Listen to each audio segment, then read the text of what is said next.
What's up guys? So today we are gonna finish up the rear fuel cell and we are gonna try and put the radiator in the front. If you watched last video, we finished up the rear fuel cell, at least all the mounting points. It's in there, right? We got everything in. The only thing I want to do now is I want to put a skid plate on the bottom there. We need to put some straps on top to hold it in, and I want to do originally what I was gonna do is just run a bar across, but I'm also thinking if we just weld little flaps, ignore my crappy welds, if we just weld some flaps here, it'll hold this in without having to use a bunch of metal to hold it in, and we save a little bit of weight. So I'm probably gonna do that. I went and got some metal. This is, I believe, what is it, 1/16 thick. So I'm gonna use that for the bottom and for the sides, and hopefully it's long enough that we can make some straps out of the top. It doesn't really look like it will, but I'm sure we have some metal that we can work with and we can figure something out. So what I'm gonna start with is I'm gonna pull this fuel cell out. We're gonna measure that, cut it up, make sure it fits in there, tack it in. Alright, so we got the plate on and cut up. It's not tacked in yet. It's just sitting in there. So I'm gonna put the fuel cell above just to make sure everything still goes together, and then I'm gonna tack it in. And if everything looks good, then just weld it solid. We're just gonna weld it along the side of this bar here, and then just in the corners, and she should be perfect. And she'll be good enough to act as a skid plate for the fuel cell, and it's gonna raise it up a little bit, which, you know, have no issue with. But then once it's in there, we can try and center it and figure out how we're gonna do the sides. Okay, so the bottom plate is in and the fuel cell fits in there nicely. I realized that the metal that I got is too short to go across the top here, so I'm gonna have to go and get longer metal to make the tie down strap, the braces for the fuel cell. Sorry, I'm losing my train of thought. But I made some plates for the side. They have a slight bend in it just because these bars don't line up perfectly with the edge. So this will go here, and it will stop the fuel cell from sliding side to side when we're drifting. It'll just create a little bit of extra support there. That way we don't have to worry that we take a corner too hard, throw too much angle or too much finesse, and then the fuel cell just slides over. So yeah, we don't want that to happen. And the other way we will avoid that is when we make the straps, I'm gonna measure bolt to bolt here, so that way the strap sits in between here, and it can use these as kind of like a brace point as well. Just, I don't want this to move, is basically what I'm trying to get at. So now that that's cut, I am going to pull the fuel cell back out, and then when we are done with that, I'm gonna put the fuel cell back in, push it right up against there, and then make the bracket or the brace for this side, just so she's planted. So you're not gonna believe it. Just as I finished up this panel here, we ran out of wire again. So I need to go, hopefully go get more wire. And it's, I should just get like 3-4 rolls. I mean, but the only thing was the last time we went to go get wire, we only had 1 roll. So we could only get 1 roll, but it's every single time I try to weld, we run out of freaking wire. But what I did here is the plate goes on. I adjusted the gas. I think the issue was the gas was, I was overcooking the welds. So anyways, I welded this side, I welded that side, and I welded a little bit of the bottom.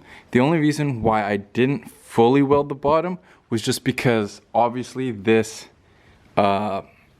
trunk is not sealed, so if water or anything sits in here, I want it to drip out. Yeah, like anything like that, just so that it has some place to go and it's not sitting in there like and rusting stuff or sitting around a thing of, you know, gas. And I just feel like having areas where water and stuff can drain will be really nice. Anyways, what we need to do is we need to go see if we can get wire. Okay, so I'm back and I'm a little annoyed because the Lordco I went to didn't have it. I went to a second Lordco, and so we got wire though, so I'm back and we can continue doing what we need to get done. So this plate is done on this side. I am going to start making this plate and then I'm going to just make sure she's nice and snug in there and just tack it in while the tank is in there, just to make sure I can still slide it in and out, like move it out easily. So that's what I'm gonna do. I'm gonna start making the other plate. I think I have a piece somewhere, and all I really have to do is just cut it and make a slight bend to it, and she'll be good to go. Alright, so both sides are done. This side came out way better. I don't know why. I think I gotta set up some of the stuff on the welder just because it's slightly different, but I don't know. It's on there. It doesn't look the best, but it's on there. Fuel cell is solid in there. Now all we have to do is just make some bars or some straps that go along the top to hold it down. But side to side, she's not going anywhere. So we're awesome there. Now what we are gonna do, that's my old front clip there. We're gonna take the rad support from the bottom off, and we are gonna weld them on the bottom of the main clip. So that way we can set up the rad and make sure she fits in there nicely. I have to move a whole bunch of this stuff because it's gonna, well, the gas tank will probably catch fire if we start welding there. So I gotta move the stuff around. Okay, so change of plans. So this is what the factory one looks like, and it's too short from this side to the actual tubular frame. So we're getting rid of that. So what we're gonna do is we're just gonna cut about 4.5 inches of this plating, and we're gonna bend it at a 90 degree, and we're just gonna drill a small hole because this is the hole that holds the grommet for the radiator.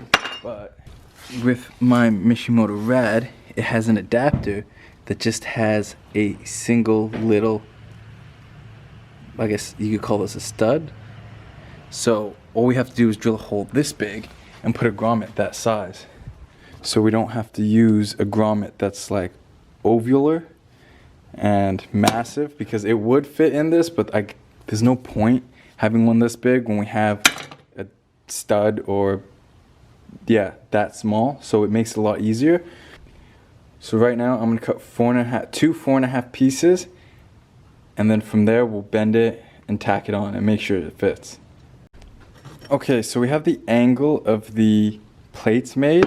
I started drilling this one, realized that the drill bit we have is not big enough, and I was thinking, oh, okay, we can just weld it on and then we'll drill the hole later, because with this little, where the pink is, that little stud being that long, we need to drill it and then slide the bracket in and then weld it so we know it's sitting right. Because if we just move it up a couple inches and tack it and drill it later, it's not going to work.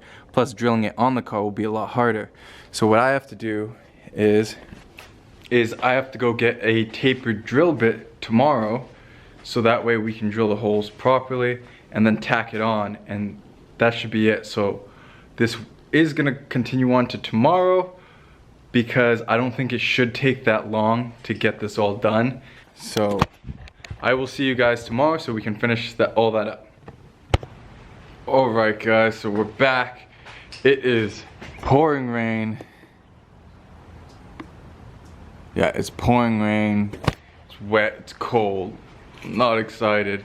But we did go get the tapered drill bit. Bam, we actually got 2 of them. We also got some extra cutoff wheels because I seem to use them a lot.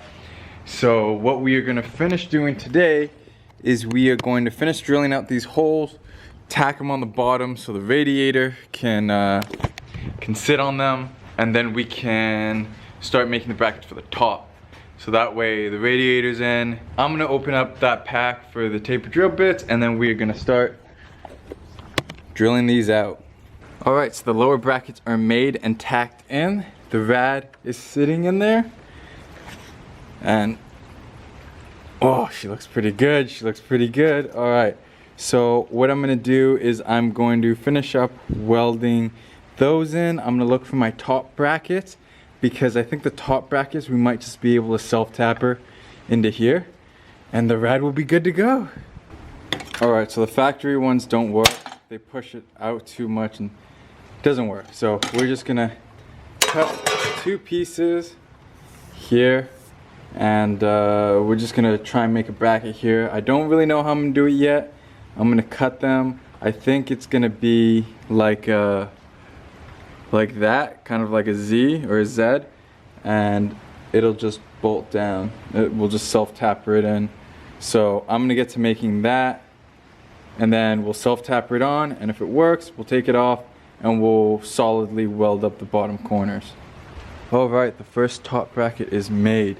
It is really hard to drill through this 120 wall, and it's even harder to get a self-tapper in. Well, so that was a pain, but at least it's good. That side's in. So now we're gonna make a bracket for this side and then weld up the bottom. All right, so we have both top mounts made and the rad is in. I decided, however, though, I am not gonna fully weld those bottom brackets in, because even though the rad fits and is in, we won't actually know how much space we have until the engine is in. Now, I don't think we'll have an issue, but I'd rather play it safe than sorry. Like, I'd rather have that be able to break off and we can adjust it, like pull it forward a little bit or something, than have it solid in and the next thing you know our fan doesn't hit or it hits the pulley or something. So I'm gonna leave it like that. It looks so good. I'm so happy with the way it came out.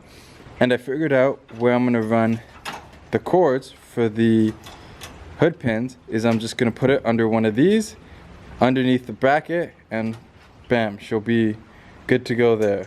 And same with this one, it will just run under like that, under there. So yeah, I mean, we're coming along, and I checked. These are the metal straps the metal pieces that we're gonna use for straps, and they fit perfectly in between the bolts. So all we have to do is bend them, and I am gonna self-tapper them in, because after doing the front, I realized that it ain't going nowhere. Like those things, I snapped 2 of them trying to put them in, but they ain't going nowhere. So that's what we're gonna do there. I'm not gonna do it today, however. Yeah, I'm so excited. I'm so happy with how much progress we're getting done on the car. She's almost there. Not really, she's not really almost there. The chassis work's almost there, but then we still have to redo the cage, so. Guys, please subscribe to the channel. It helps so much. It gets me so amped to see more people subscribing. Hit the like button, hit the bell, and I will see you guys in the next video. Peace out.